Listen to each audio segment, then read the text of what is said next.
When my twin brother Alex and I walked into Burger King that day, I had no idea it would change my life forever. We had just turned 19, fresh out of high school, and needed part-time jobs to save for college. Burger King wasn't glamorous, but it was close to home and hiring. We arrived a little early for the interview. As we approached the glass doors, I felt an uneasy chill. From inside, a shadowy figure stood motionless, watching us. It wasn't a customer or an employee. It was something else. Its red eyes glowed faintly, cutting through the glass like two smoldering embers. "Do you see that?" I asked Alex. "See what?" He squinted but shook his head. "Dude, you're imagining things." I wanted to believe him, but as we stepped closer, the figure seemed to shift, almost like it was alive. My heart raced, but I told myself it was just a statue. Halloween was around the corner, after all. When we walked in, I turned toward the spot where the figure had been. It was gone. The manager greeted us warmly and led us to the back office for the interview. Everything went smoothly, and both Alex and I were offered positions on the spot. Despite my earlier unease, I felt relieved. We celebrated by grabbing milkshakes on the way home, joking about flipping burgers and dealing with cranky customers. I didn't know that was the last normal day of my life. First day on the job. Our first shift was a closing shift. Alex and I arrived at 7 p.m., ready to prove ourselves. The restaurant was quiet, with only a few customers. The manager handed us mop buckets and cleaning supplies and said, "You two will start by cleaning the warehouse in the back. It's where we keep all the supplies. Just organize the shelves and mop the floor. Easy enough, right?" The warehouse was colder than the rest of the building. The moment we stepped in, a shiver ran down my spine. Fluorescent lights flickered overhead, casting long, eerie shadows on the walls. "This place is huge," Alex muttered, his voice echoing. The shelves stretched endlessly, disappearing into darkness. It felt wrong, like we'd stepped into a space much larger than what the building's layout should allow. We worked quietly for the first hour, stacking boxes and wiping down shelves. But the farther we moved into the warehouse, the darker it seemed to get. The lights couldn't reach the end of the room, no matter how far we walked. "Alan, do you hear that?" Alex whispered suddenly. "Hear what?" There was a faint rustling, like papers being shuffled. Then footsteps. My heart pounded as I turned, but no one was there. "It's probably just rats," I said, though I didn't believe it. We continued working, but the feeling of being watched grew stronger. That's when I saw it, the silhouette. Standing at the far end of the warehouse, its dark form barely visible in the shadows. "Alex," I whispered. "Do you see that?" He followed my gaze but shook his head. "See what?" "There's nothing there." The figure began to move, its red eyes glowing brighter as it stepped closer. I froze, unable to look away. Its face was black and featureless, except for those burning eyes. Suddenly, the shelves around us shook violently, and papers flew into the air. The lights flickered, plunging the warehouse into near darkness. When they came back on, the figure was gone. "Alan, are you okay?" Alex's voice snapped me back to reality. I realized I was on the floor. My hands were trembling. I'm fine," I stammered. "Just lost my balance." He looked at me skeptically but didn't press further. We finished our task quickly and left the warehouse, though I couldn't shake the feeling that something had followed us out. That night I couldn't sleep. Every time I closed my eyes, I saw the figure's red eyes staring back at me. Around 3 a.m., I heard a noise coming from the living room. I tiptoed out of my room and found Alex standing in front of the TV. The screen was filled with static, but he was staring at it as if it were showing something important. "Alex?" I called out. He didn't respond. That's when I noticed he wasn't standing on the floor. He was floating, his toes hovering inches above the ground. "Alex!" I shouted, louder this time. He turned his head toward me, but his body didn't move. His eyes were blank, and his face was eerily calm. Then, without warning, he lunged at me. I ran back to my room and slammed the door shut. For the next hour, he banged his head against the door, over and over, until the sound suddenly stopped. The next morning, Alex acted as if nothing had happened. He greeted me cheerfully and asked if I was ready for work. I wanted to confront him, but something about his demeanor terrified me. At work, our manager called us into his office for a check-in. On the way there, Alex leaned close to me and whispered, "Don't talk about me." The manager smiled as we sat down. "How are you boys settling in? Is everything going okay?" I hesitated but decided to speak up. "Could we maybe get different tasks, my brother and I?" "Brother?" The manager interrupted, frowning. "Yes, Alex," I said, confused. "He's sitting right here." The manager's face paled. "Alan, there's no one sitting next to you. You told me during the interview that you're an only child." I turned to Alex, and my blood ran cold. His face was distorted, his eyes bloodshot, and his mouth stretched into an unnatural grin. Behind him, the black silhouette reappeared, its tongue slithering into Alex's ear. "I told you not to mention me," Alex said, his voice unnervingly calm. Before I could react, Alex grabbed me with inhuman strength and threw me against the wall. The manager shouted for security, but he didn't seem to see Alex. "You still don't understand, do you?" Alex sneered. "You don't have a brother. I'm just a part of you, the part you can't escape." The demon laughed, its voice echoing in my mind. "You brought me here, Alan. And now, I'll never leave." I was fired from Burger King that day.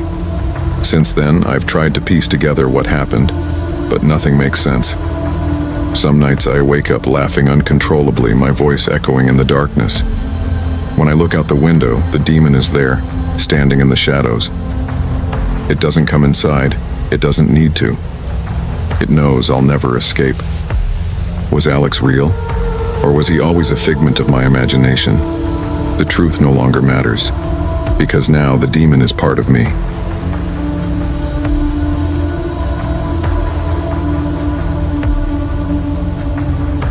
It was a busy Wednesday afternoon at Burger King. The place was packed with the usual lunch crowd, families and workers grabbing meals, friends chatting, and the occasional lone customer typing away on their laptops. I was in the middle of serving 5 tables, all ordering at once, my hands moving mechanically. I'd been working there for months now, ever since I dropped out of college. My parents had been fighting nonstop under one roof, and I couldn't stand the constant tension. I needed an escape, and working here gave me that. A steady paycheck, a routine, and a space to breathe. But that peace was always fleeting, especially when Donna was around. Donna was our manager, a middle-aged woman with an impressive presence. She'd been at this job longer than most of us, but recently, her behavior had become odd. I'd noticed it happening gradually, like a subtle crack that deepened every day. She was always on edge, as if some invisible weight was pressing down on her. Sometimes she'd stare off into the distance as if hearing things none of us could. Today, she seemed even more distracted than usual, muttering under her breath as she shuffled behind the counter.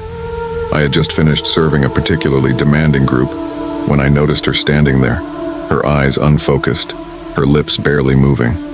I couldn't make out the words, but they sounded like random, incoherent phrases. I can't hear them anymore. It's getting louder.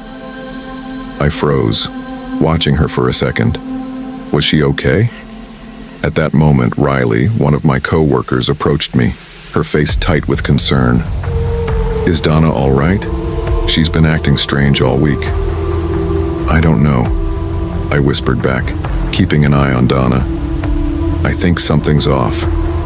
Just as I was about to check on her, Donna snapped out of her trance.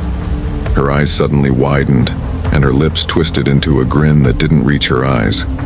It was eerie, like she wasn't Donna anymore. My heart skipped a beat. Before I could say anything, she turned and walked toward the back door, her steps slow and deliberate. And then she did something I will never forget.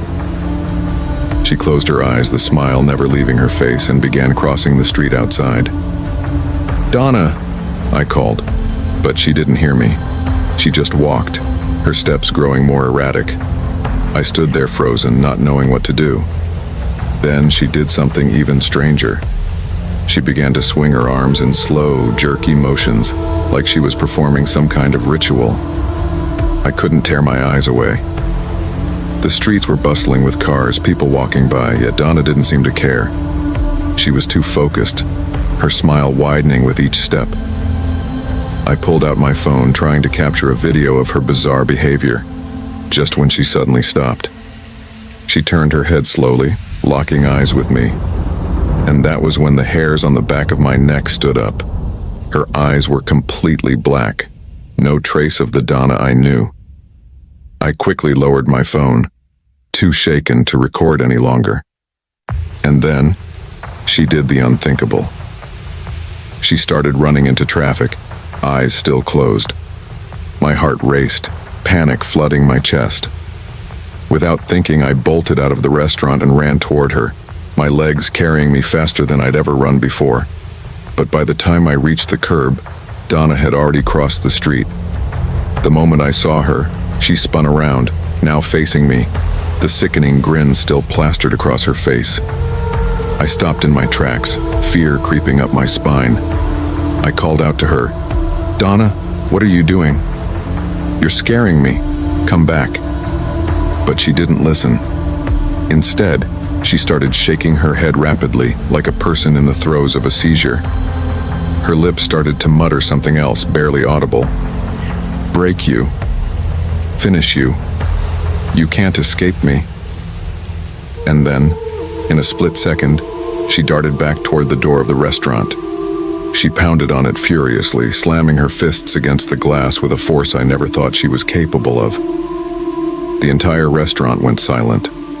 Customers stopped mid-bite, looking up in confusion, some of them already edging towards the exit.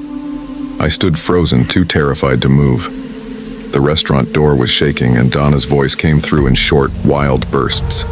She was screaming now, her voice shrill and unnatural. "Break you! I'll finish you! You can't escape me!" I wanted to help, but fear had paralyzed me. I watched as one of the customers, an older man, rushed toward the door. "Miss, please calm down. What are you doing?" he shouted, his voice filled with concern. But Donna didn't respond. Instead, she slapped him across the face with a force that echoed in the silence of the room. The man stumbled back, his face red from the shock. The chaos was unfolding too fast.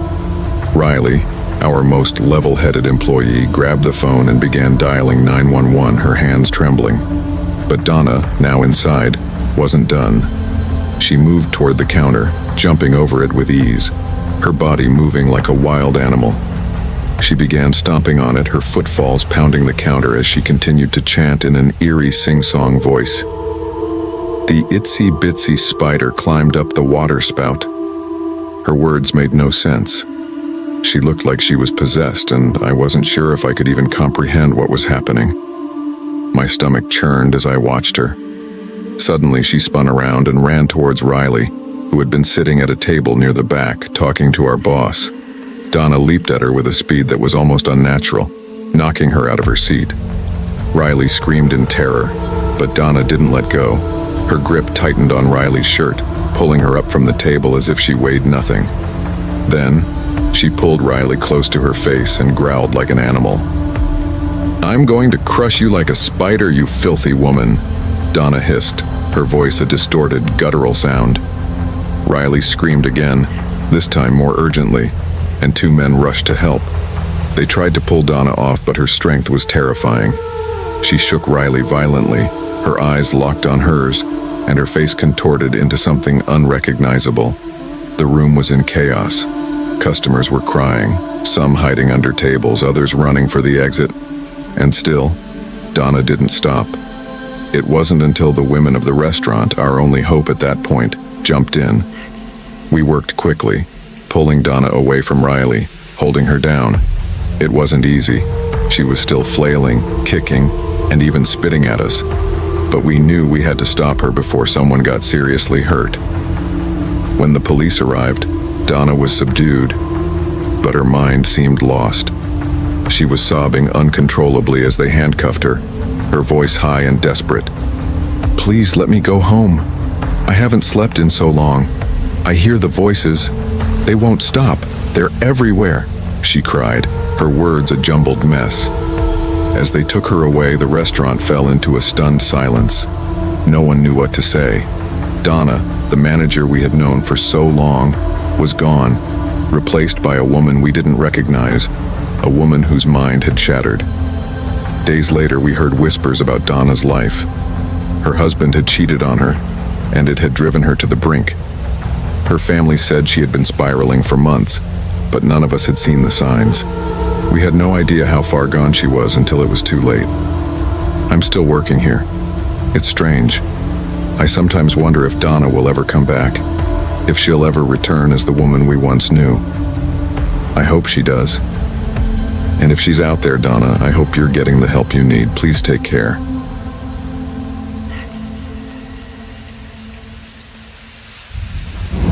Joe had always known Aaron was a bit unpredictable.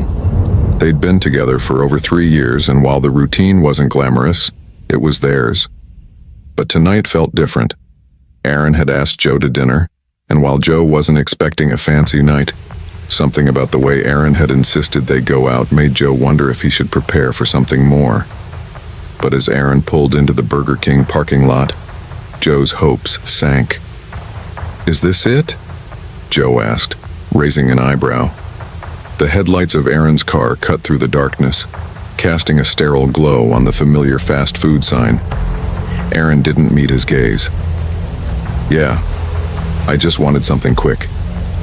His voice was quieter than usual, and there was a hint of something Joe couldn't quite place. Nervousness? Guilt? As they sat down to eat, Joe noticed Aaron's hands trembling. It wasn't like him. Normally, Aaron was laid back, joking about his job hunting or how he couldn't wait to get home. But tonight, he barely touched his fries.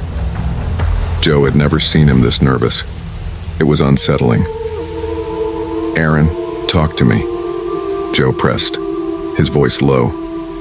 He had been trying to ignore it, but the quiet tension was eating at him. "What's going on?" Aaron flinched. "Joe, we need to talk." Joe's stomach twisted. The words hung in the air, like a threat. There was something in the way Aaron said it that felt like a confession. Joe's heart started to race, an overwhelming sense of dread settling in his chest. I'm in trouble," Aaron stammered. He looked at Joe for the first time that night, but his gaze was distant, unfocused. "I've been gambling, Joe, and I owe a lot of money to some bad people." Joe froze, the reality of the situation sinking in slowly. He couldn't process it at first. Gambling, that wasn't Aaron's usual vice. But this felt different. "How much, Aaron?" Joe asked, his voice barely above a whisper. Aaron hesitated. $5,000, he admitted, his voice trembling. "And I used your photo when I talked to them." Joe blinked in disbelief. "You what? You used my photo? What the hell, Aaron?" Aaron's face fell. "I'm sorry. I didn't know what else to do. I couldn't tell you. I didn't want you to leave me." Joe's chest tightened. Betrayal didn't even begin to describe what he was feeling. Aaron had involved him in this, without his knowledge, without his consent. The man he loved had not only lied, but had put him at risk. Joe felt his anger rise, his pulse quickening. "You put me in this mess?"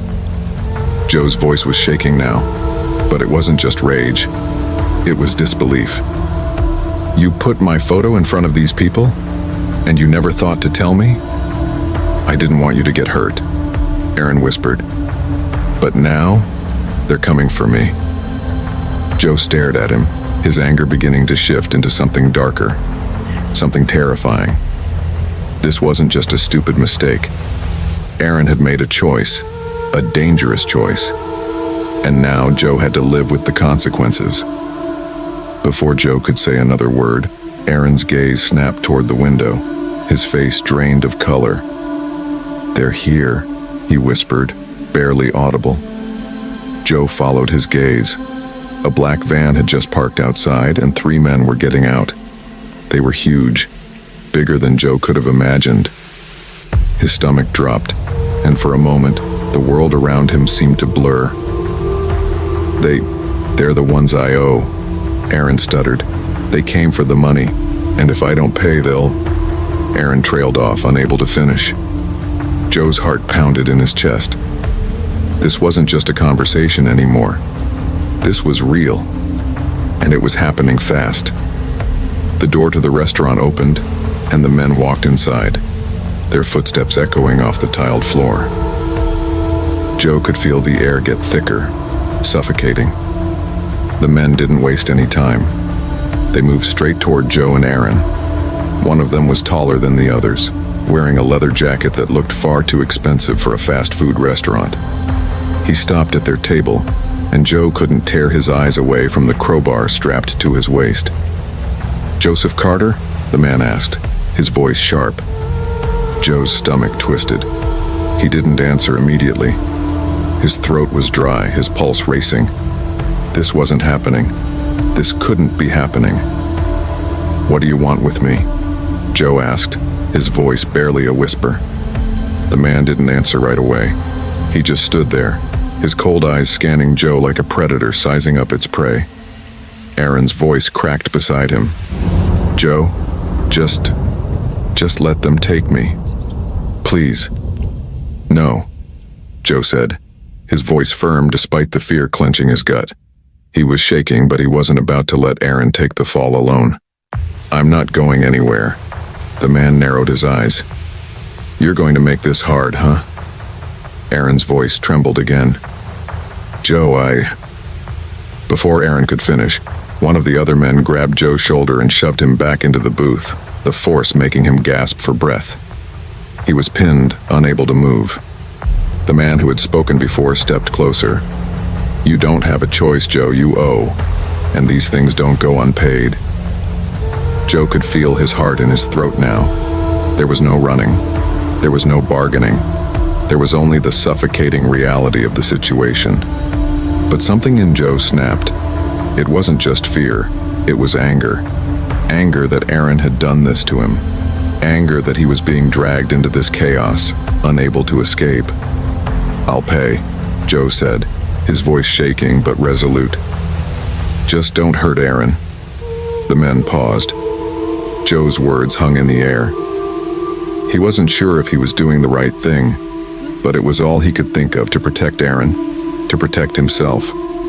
One of the men smirked. "Well then, you better get it together, Joseph. We don't have all day." The next few moments felt like a blur. Before Joe could even process what was happening, the men were pulling Aaron out of the booth. His body jerked as they dragged him across the floor, and a horrible scream escaped Aaron's throat. It was a sound Joe would never forget. "Stop! Stop!" Joe cried, his voice frantic, but it was too late. Aaron's body was slammed to the ground. The men moved quickly, efficiently. They were professionals. Joe wanted to intervene, wanted to save him, but his body wouldn't respond. He could only watch as Aaron was beaten, his screams muffled by the thuds of fists and crowbars. When it was over, Joe's heart ached in ways he couldn't explain. Aaron lay there, barely conscious, broken. Blood stained the floor. His kneecaps were shattered. Joe's knees gave way, and he collapsed beside him, tears welling in his eyes. The police arrived soon after, but it was too late. The men had disappeared into the night, leaving behind only the wreckage they'd caused. Aaron was taken to the hospital, and Joe was left to deal with the aftermath. Joe sat in the waiting room, his hands trembling, his mind numb. Aaron had betrayed him, and now they were both paying the price. When the doctor came out to speak to Joe, his words were harsh. "He's going to be okay, but it'll take time. He's broken. It's serious." But what about Joe? What would he do with this broken relationship? With the trust that was shattered beyond repair? Joe didn't have the answer. Not yet.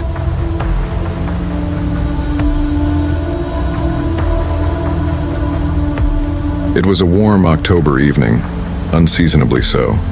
The kind of evening that made you question if summer had truly ended. I was sitting in a corner booth at a Burger King near my apartment. It was quiet, save for the occasional rustle of wrappers or the low hum of conversations from a couple by the window. I liked places like these, familiar, unassuming, and calm.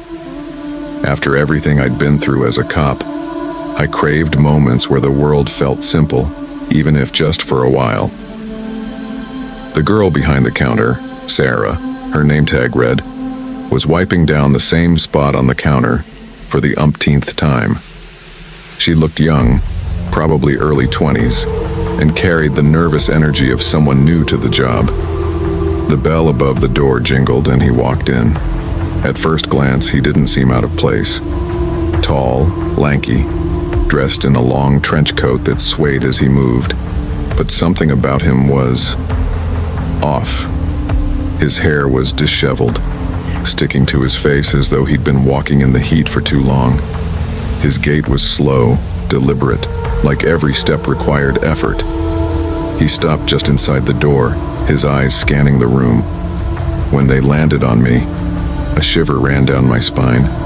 I didn't know why, but his gaze felt intrusive, like he could see through me. I looked down at my tray, pretending to focus on my fries, but I kept him in my peripheral vision.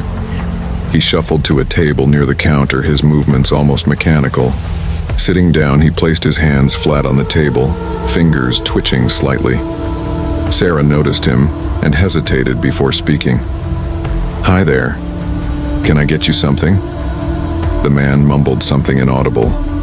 Sarah leaned forward. "Sorry, I didn't catch that. What would you like?" He didn't reply. Instead, he stared at her, his lips moving soundlessly. She took a small step back, her hands fidgeting with her apron. I felt the unease growing, the way his fingers trembled, his refusal to communicate. It wasn't normal. Sarah glanced at me, her eyes briefly pleading for help. I stood up, walking slowly toward the counter. "Everything okay here?" I asked, keeping my tone light. The man turned his head toward me, his expression blank, but his eyes, they carried something dark. Before I could say anything else, he stood abruptly, his chair scraping loudly against the floor. His hand disappeared into the folds of his trench coat and my gut twisted. When his hand re-emerged, he held a knife. Not a cleaver, just a plain kitchen knife. But the threat was unmistakable. Sarah gasped, stumbling back against the counter. "Hey man," I said, raising my hands in a placating gesture. "Let's take it easy. You don't need to do this." His lips curled into a grimace. "They won't leave me alone," he muttered, his voice low and hoarse. "What won't?" I asked, taking a cautious step forward. My heart was pounding, but I kept my voice steady. He didn't answer. Instead, he lunged towards Sarah. Instinct took over. I reached for the pistol I still carried, a habit I hadn't broken even after leaving the force. "Stop!" I shouted. The knife was inches from Sarah when I pulled the trigger.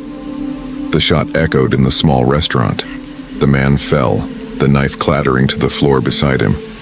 He lay still, blood pooling beneath him. Sarah was trembling, her back pressed against the soda machine. She looked at me with wide, tear-filled eyes, clutching a shallow cut on her arm. I moved to her side, pulling napkins from the counter to press against the wound. "You're okay," I said, though my voice felt distant, hollow. The police arrived quickly, the flashing lights illuminating the restaurant in harsh bursts. I explained everything, my hands still trembling. One of the officers recognized me. "Haven't seen you in a while," he said, his tone neutral. "Yeah," I replied, my voice flat. "Didn't think I'd be in this situation again." Sarah was taken to the hospital, her wound minor but her shock evident. The paramedics assured me she'd be okay. As I sat on the curb outside, the weight of what had happened began to sink in. The man's words, "They won't leave me alone," played over and over in my mind. What had driven him to this?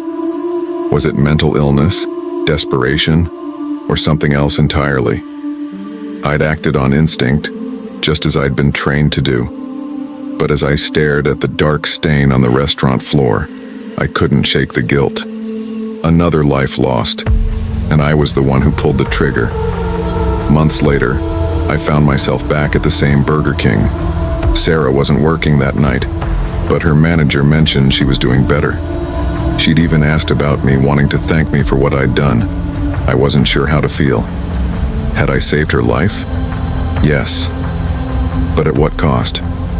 The man's face still haunted me. His desperation, his final moments, they were etched into my mind.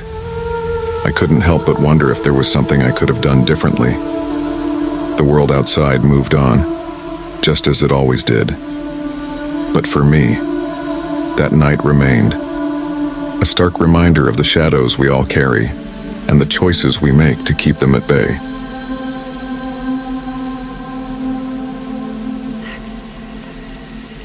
It was my first job out of high school. After months of aimless searching for something meaningful to do, I ended up at a local Burger King, working the dreaded night shift. My summer was supposed to be about finding out who I was, but instead, I found myself alone at a fast food restaurant at 3 a.m., slinging Whoppers and fries to customers I barely acknowledged. The first few nights were uneventful. The usual crowd of tired, hungry people came and went. I got used to the strange, eerie quiet that settled over the place after midnight. The hum of the fryers and the occasional rattle of the drive-through speaker were the only sounds, and I tried to focus on those to block out the mounting sense of unease creeping up on me. But then one night things changed.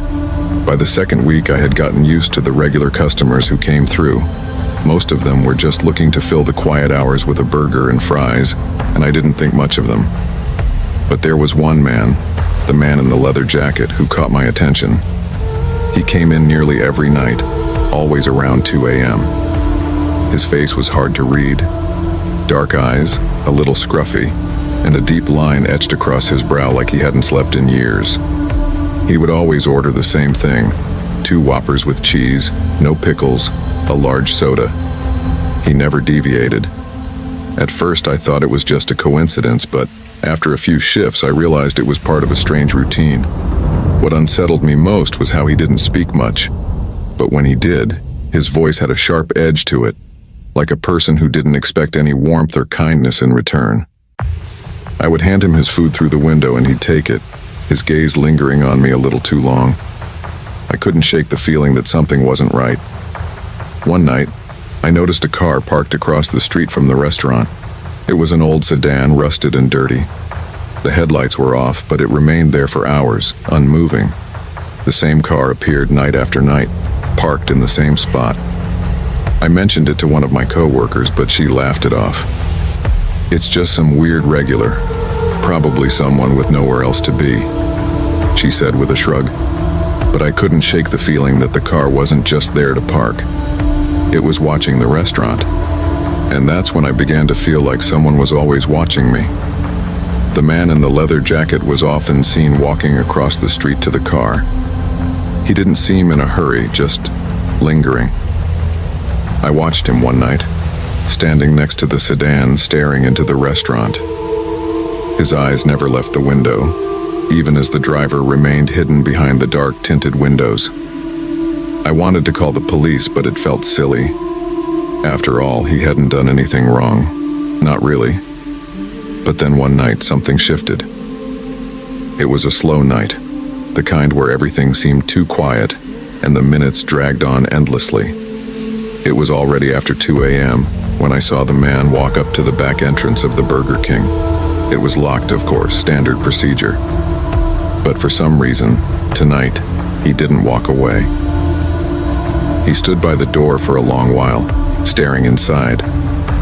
I could feel his gaze through the window, even though I was nowhere near the door. My heart began to race as I watched his figure, still and unmoving. Just then, I heard the bell above the door chime. It was him. He had somehow found a way in. "Hey," he said quietly, his voice low and rough. "Why don't you step outside? I want to talk to you. I froze. I wanted to run, to hide, to scream, but my body didn't move.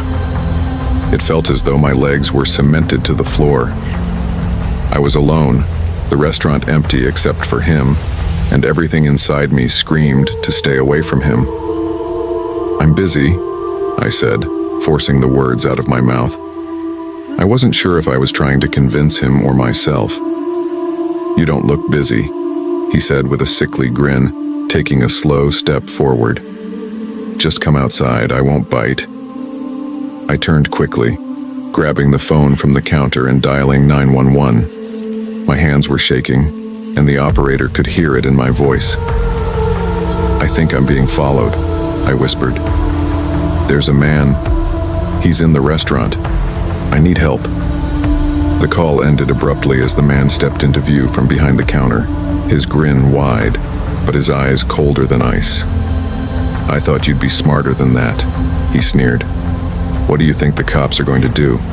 You think you can just call them and they'll swoop in and save you?" As the days passed, things escalated. The man began to appear more frequently. His eyes would linger on me in the drive-thru, never leaving, like he was trying to read me. I could feel the weight of his gaze no matter where I was in the restaurant. When I turned around, he was always there, waiting. I started to second-guess myself, questioning whether it was all in my head. Maybe I was just imagining it. Maybe it was the stress from working late nights, the exhaustion, the isolation. I began to have nightmares, waking up in cold sweats, the sound of his footsteps echoing in my ears. The man's voice haunted me, replaying the same words over and over. "You can't escape me." The psychological toll was unbearable. I began to lose focus at work, making mistakes with orders, forgetting the simplest tasks. One evening, I was closing up when I heard a soft tapping on the glass. There he was, staring at me from the outside, his eyes wide, unblinking. I felt like I was losing touch with reality. Was I going crazy, or was he really stalking me? I couldn't be sure anymore. It was only when the manager sent a text one night urging me to come into work despite my distress that I learned the truth. The man wasn't just a customer. He had worked at the Burger King before. Years ago, he had been fired for stealing and harassing employees. He had always shown an obsession with the restaurant. They had to get a restraining order against him to keep him from coming back. But that didn't stop him. Now he was watching me.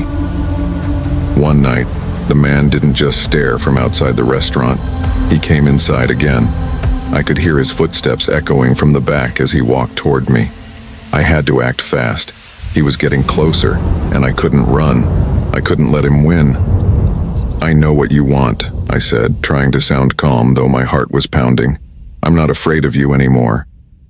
His eyes flickered with surprise. He didn't expect me to stand up to him. "You should be," he growled. But his expression faltered, and for the first time I saw a glimpse of fear in his eyes.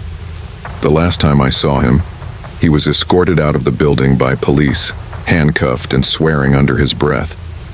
I didn't know whether to feel relief or horror. The psychological toll the man had taken on me would never go away, but at least I was safe now. I quit the job shortly after. I never went back to that Burger King, but the scars, the fear, the doubt, it never left. Some people you meet will leave you with more than just memories. They leave you with a shadow that follows you, no matter where you go.